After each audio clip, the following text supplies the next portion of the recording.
Baik, kita mulai lagi pendalaman Alkitab kita minggu ini. Temanya adalah melihat cara dan tujuan Tuhan dari Injil Yohanes. Kita langsung aja bahwa saudari bahwa Injil Yohanes memperlihatkan begitu banyak bicara tentang pemulihan, dan pemulihan itu selalu senantiasa ketika Yesus hadir.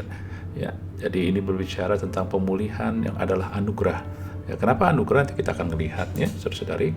Tetapi saya akan memperlihatkan ataupun apa yang Tuhan perlihatkan, Roh Kudus perlihatkan adalah orang-orang yang telah menerima Yesus, mereka akan terus dipulihkan karena Yesus datang untuk pemulihan.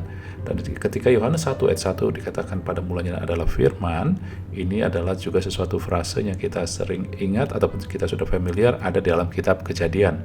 Ya, jadi dalam Kejadian 1 dan ya dikatakan pada mulanya, sama in the beginning. Sampai kemudian pada ayat 3, 6, 9 dan seterusnya bicara tentang penciptaan. Berfirmanlah Allah, cara Tuhan menciptakan adalah berfirman. Jadi inilah paralelnya, pada mulanya firman itu yang menjadikan, dan inilah yang paralel dengan Yohanes 1 ayat 1. Tetapi yang terjadi dengan kitab Kejadian adalah pasal 1 dan 2 adalah penciptaan, tapi pasal 3 bicara tentang kejatuhan, saudari ya. Jadi dari pasal 3 terus bicara tentang kejatuhan hingga akhirnya pasal 50. Jadi kejatuhan yang makin parah dan makin parah yang terjadi pada manusia. Dan tentu mereka ada penyesalan, malu, dan juga krisis identitas. Sebelumnya mereka adalah anak Allah tetapi harus terusir. Ya. Dan dalam kitab Kejadian tidak ada gambaran ataupun tidak ada pemulihan yang sesungguhnya. Inilah yang terjadi pada kitab Kejadian. Tetapi kitab Injil Yohanes atau Injil Yohanes, saudara, ya ada orang yang sama mengalami kejatuhan, yaitu Petrus. Kita tahu, ya, dia menyesal, dia malu, dia krisis identitas, dia harusnya pemimpin, dia harusnya menjadi murid yang setia, taat, membela, tetapi justru dia yang menyangkal. Tetapi justru di dalam Yohanes terjadi pemulihan yang digambarkan oleh Petrus, saudari, ya. Jadi ini dia. Jadi dalam Yohanes pasal terakhir, pasal 1 mengkaitkan Yohanes dengan kejatuhan manusia. Tapi pasal 21 ketika pasal terakhir Tuhan memulihkan Petrus, sesungguhnya Tuhan menggambarkan pemulihan Tuhan untuk umat manusia, ya, yang diwakili oleh Petrus. Di situ bagaimana Petrus ketika didatangi Tuhan Yesus yang bangkit, ya, karena Yesus sudah selesai membayar harganya segala kejatuhan manusia, umat manusia, dosa manusia, dan harga untuk kita mendapatkan kembali kepercayaan. Maka dia menemukan Petrus. Baru Petrus tidak melakukan apa-apa, saudari, untuk layak menerima pemulihan, tetapi Yesus memulihkan. Ya, ketika Yohanes 21 kalau Anda baca, dan minggu lalu kita juga sudah bahas. Kemudian bukan hanya dipulihkan, Petrus juga diberikan kepercayaan. Anda melihat dalam pasal 21, kemudian 15 juga dan seterusnya, Yesus mengatakan, gembalakanlah domba-dombaku. Suatu kepercayaan diberikan kepada Petrus walaupun dia belum membuktikan apa-apa, saudari. Karena apa? Karena kepercayaan itu adalah pemberian, saudari, ya. Setelah Anda dipulihkan, Tuhan mempercayakan kembali. Tuhan tidak akan katakan, aku tes kamu, kalau kamu setia akan aku percayakan kembali. Enggak, Tuhan langsung, saudara. Karena ini satu paket. Ketika Anda dipulihkan, terima Yesus, Anda dipulihkan, Tuhan percaya kembali kepada Anda. Anda berharga kembali di hadapan Dia. Terus kemudian bukan hanya itu saja, ketika Yesus mengatakan bagaimana cara Petrus mati nanti, itu sedang menubuatkan kesetiaan Petrus. Jadi dengan kata lain begini, saudara, ketika Tuhan memulihkan, Dia bukan hanya memulihkan dosa Anda diampuni, tetapi juga Dia mempercayakan Anda kembali, status Anda kembali, kemudian juga Dia akan menuntun, sebab Dia akan menuntun supaya Anda bisa setia ataupun menggenapi apa yang Dia percayakan. Bahkan pada ayat kemudian, kalau salah 19, ya, ketika Petrus bertanya bagaimana dengan tentang dia inilah Yohanes, murid yang dikasihi. Kemudian Yesus berkata, kalau aku mau dia tetap hidup sampai aku datang, itu bukan urusanmu, tetapi engkau ikutilah aku. Saudara-saudari, ketika Yesus mengatakan ikutilah aku, ini sedang mengatakan bahwa ikuti aku, nanti kamu akan aku arahkan. Ya, ketika Petrus bertanya bagaimana tentang dia, Petrus mau mengetahui. Kita ingat prinsip di dalam kerajaan Allah bukannya berasal dari pohon pengetahuan, tetapi ketika kita menempel pohon kehidupan, mengikuti Yesus. Jadi ketika kita mengikuti Yesus, inilah panggilan Tuhan, arah Tuhan. Bagaimana kita tahu panggilan kita? Ikuti Tuhan Yesus, nanti Tuhan akan tuntun. Bagaimana kita bisa setia? Ikuti Tuhan, nanti Tuhan akan ubahkan kita. Amin, saudara-saudari. Ya, inilah yang diperlihatkan. Saudara, bukti-buktinya begitu banyak. Misalkan begini, bahwa ketika dalam perkawinan di Kana dalam Yohanes 2 ini terkenal mujizat pertama, saudara-saudari, memang Maria ibunya yang juga dipulihkan, tetapi yang saya mau tarik ataupun Roh Kudus mau kasih perlihatkan di sini adalah bagaimana mempelai yang melakukan pernikahan itu, perkawinan itu tidak sadar dia kekurangan anggur, dan bahkan saat itu dia tidak diminta disediakan anggur. Nah, saudara-saudari, ingat bahwa pernikahan, perkawinan di Israel saat itu adalah suatu peristiwa besar, peristiwa keluarga. Yang maksud saya peristiwa keluarga, mereka tidak akan mengadakan suatu pernikahan tanpa keluarga ikut ngatur. Jadi, Anda melihat, ya, Anda pernah bertanya, kenapa mereka kehabisan anggur? Seharusnya kan pernikahan yang tipe orang Israel ada pernikahan keluarga, banyak orang ikut campur, termasuk planning, ya, dan siapa yang diundang pun sudah ketahuan, sudah dihitung. Kalau Anda mengadakan pernikahan, Anda sudah tahu kira-kira berapa orang, berapa banyak makanan yang disediakan. Tetapi kenapa mereka kekurangan? Salah satunya, alasan yang paling mungkin adalah karena mereka orang yang tidak mampu, saudari. Mereka nggak mampu menyediakan cukup anggur itu, sehingga ketika juru minum itu mencoba mencedok anggur, air yang berubah jadi anggur, dia rasakan begitu manis. Dia bukan hanya bingung, tetapi dia bukan hanya bingung kok disediakan yang terakhir anggur yang terbaik, karena kebiasaan mereka adalah anggur terbaik dulu. Kan dia juga bingung menurut saya, kalau saya bisa kembangkan imajinasi saya, ya, dengan segala kebudayaan pada saat itu, dia juga bingung bagaimana mempelai ini bisa mengusahakan, bisa membeli anggur yang begitu baik. Dengan kata lain, Yesus sedang memulihkan finansial mereka di sini. Amin. Lalu kemudian juga ketika Tuhan bertemu dengan wanita di sumur di Samaria, ya, Yohanes 4, saudara, wanita ini tidak berusaha menemui Yesus. Yesuslah yang mengatur perjumpaan itu. Kemudian wanita itu akhirnya dipulihkan, saudari. Apakah wanita itu melakukan sesuatu? Tidak. Sama juga kayak mempelai yang pernikahan itu, tidak melakukan sesuatu, ya. Kemudian juga orang yang 38 tahun lumpuh, ya, Yohanes 5. Ingat, pria ini bahkan tidak mengenal Yesus. Ketika Yesus tanya pun, dia tidak kenal Yesus. Kalau Anda baca, tidak ada impresi bahwa orang ini kenal Yesus. Bartimeus kenal Yesus, dia berseru, Yesus anak Daud, kasihilah aku. Tapi pria ini enggak. Tetapi dia disembuhkan tanpa dia melakukan sesuatu. Dan kemudian juga akan Anda melihat, ya, ketika wanita yang tertangkap berzina, tidak ada satu hal pun yang dilakukan wanita ini supaya dia tidak dirajam. Yesuslah yang menghalau para penuduh dia yang mau merajam dia dan memberikan pengampunan. Kemudian juga dalam Lazarus yang dibangkitkan lebih nyata lagi, saudara-saudari. Yang dibangkitkan siapa? Lazarus. Yang mengalami mujizat, Lazarus. Tapi apakah Lazarus tahu apa yang terjadi? Apakah Lazarus minta? Tidak. Lazarus mati, orang mati nggak tahu apa-apa. Dan tahu-tahu dia bangkit. Ya, jadi yang mau di Roh Kudus sampaikan ataupun yang sekarang kita sedang melihatkan di sini, semua orang dipulihkan di sini. Status ini buat saya ini adalah suatu pemulihan dari finansial, ini pemulihan daripada status gitu. Wanita ini statusnya jelek, ya, mempunyai suami 5 sudah, dan sekarang yang ke-6 bukan suami dia juga.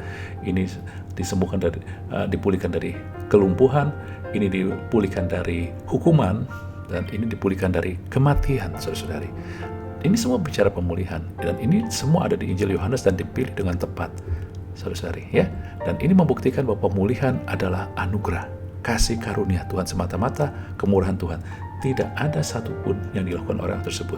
Ini juga sesuai dengan apa yang dikatakan Yohanes 1 ayat 17b, bahwa kasih karunia dan kebenaran datang dari Yesus Kristus, saudari.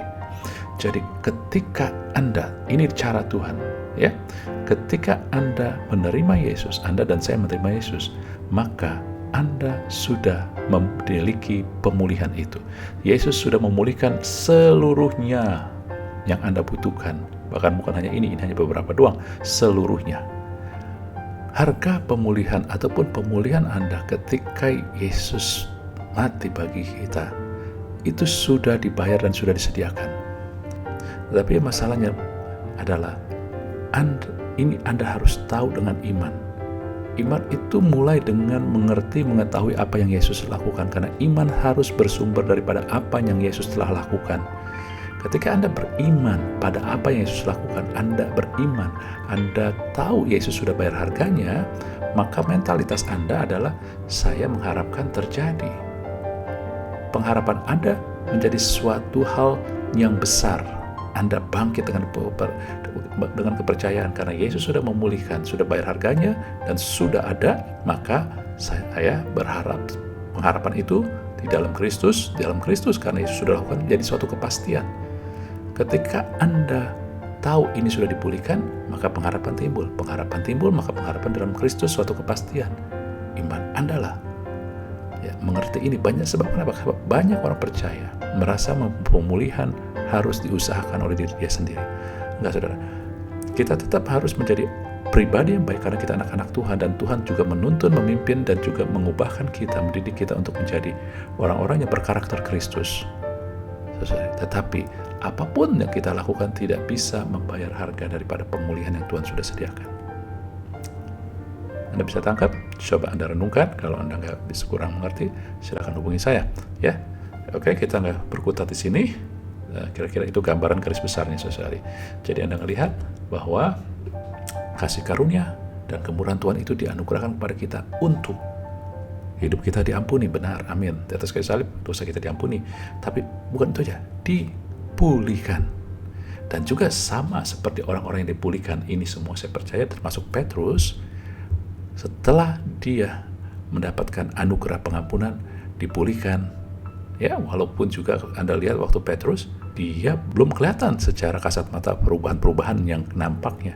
Tetapi karena dia mengerti dan Tuhan kasih kesempatan, dia mulai terus diubahkan. Dan pada akhirnya terbukti. Dan Tuhan tetap pakai. Kalau kita pun dipakai semua anugerah. Dan inilah cara Tuhan. Cara Tuhan bukannya menuntut. Anda harus tetapi menuntun dan menyediakan. Dia menyediakan, dia menuntun, saudari. Inilah cara Tuhan. Tujuannya Anda dipulihkan, diubahkan, dan dipakai Tuhan. Setelah Anda, of course, diampuni. Oke? Lanjut. Yang kedua, cara Tuhan melihat cara dan tujuan dari kitab Yohanes, apa yang Tuhan sediakan adalah Tuhan memanggil atau menjangkau melalui orang-orang dekat sekitar kita. Sadarkah Anda, saudara-saudari, di dalam kitab Yohanes, ini beda dengan Matius, Lukas, ataupun juga Markus. Ya. Waktu Yohanes 1, 2 murid daripada Yohanes Pembaptis mengikuti Yesus. Kenapa ikuti Yesus? Karena Yohanes Pembaptis yang bilang. Ya, ketika mereka melihat Yesus, Yohanes Pembaptis bilang, lihat, itu anak domba Allah. Lalu 2 murid itu mengikuti Yesus. Jadi Yohanes Pembaptis menuntun, memperkenalkan Yesus kepada 2 muridnya. Gak berhenti dari situ. Kemudian yang terjadi adalah murid yang lain, salah satu dari 2 murid ini yaitu Andreas, bertemu Petrus, Simon Petrus. Saudari, Anda lihat ayatnya di sini. Dan dia berkata, kami telah menemukan Mesias, artinya Kristus. Lalu dia bawa kepada Yesus. Ya, jadi dia ketemu Yesus di situ karena ada yang memperkenalkan dan membawa. Siapa? Andreas. Jadi kemudian ada yang lain lagi. Ini unik, saudara. Ya. Kemudian juga bahkan Nathanael, ya, dibawa oleh Filipus. Ketika Filipus bertemu Nathanael, dia undang, mari lihat. Kemudian Filipus ketemu Yesus di situ dan mengikuti Yesus. Nah, saya mau katakan ini karena ini jauh berbeda. Kalau kitab Matius, tiba-tiba Yesus datang ke Matius mengungut cukai, ya, kemudian dalam kitab Lukas tiba-tiba datang ke Zakheus sehingga mereka berubah. Tetapi ini enggak, karena bukan kejadiannya beda, tetapi ini yang ditekankan. Karena saudara-saudari, kitab Yohanes menekankan tentang kasih. Kasih itu dibutuhkan untuk relationship, hubungan.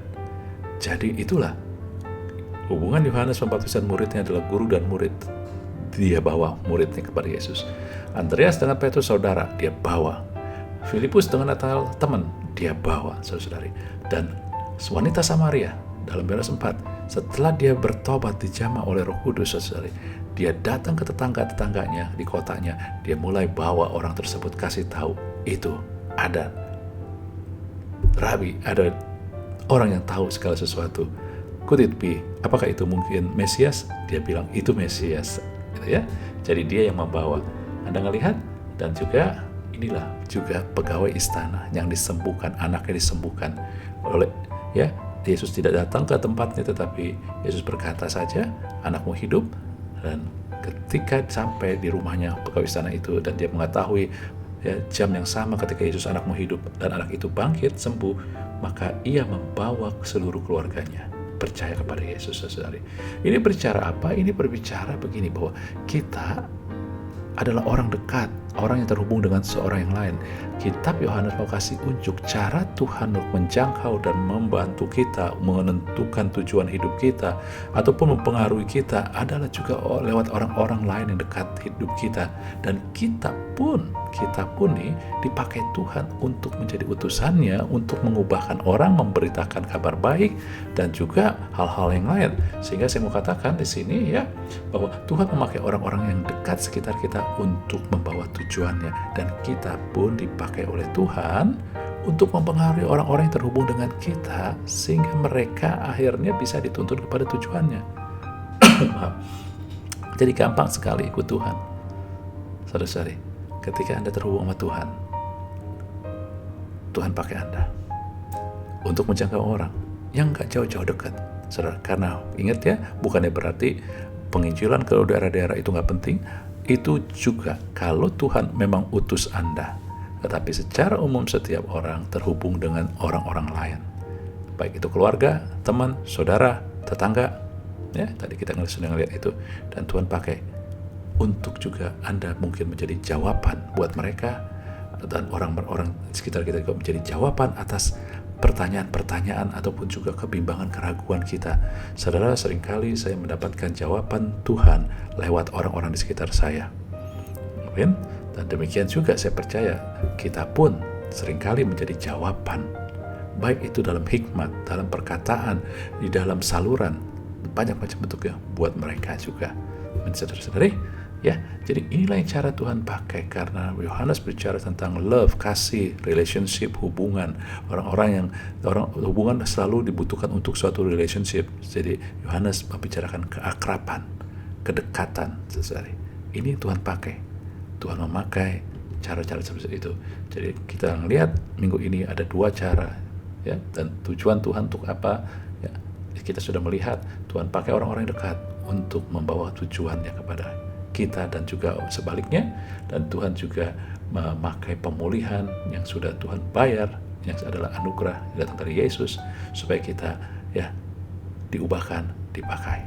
Dan ingat tadi juga jadi dampaknya ataupun juga Anda sudah melihat pemulihan adalah anugerah. Ketika Yesus telah mati buat kita terima Tuhan Yesus, maka pemulihan Anda seluruhnya sudah dibayar. Kalau Anda sedang menghadapi masalah hari ini, baik kesehatan, baik finansial, saudari, baik juga status, baik juga apapun juga, saudara, baik dosa, saudara, ingat, Tuhan sudah memulihkan Anda. Dan taruhlah, saya pasti karena pemulihan sudah terjadi, maka saya pasti masuk di dalam pemulihan, baik secara finansial, kesehatan saya, Tuhan, kedamaian ataupun juga hubungan saya dengan Tuhan, amin, baik juga semuanya, keluarga Anda, apapun juga.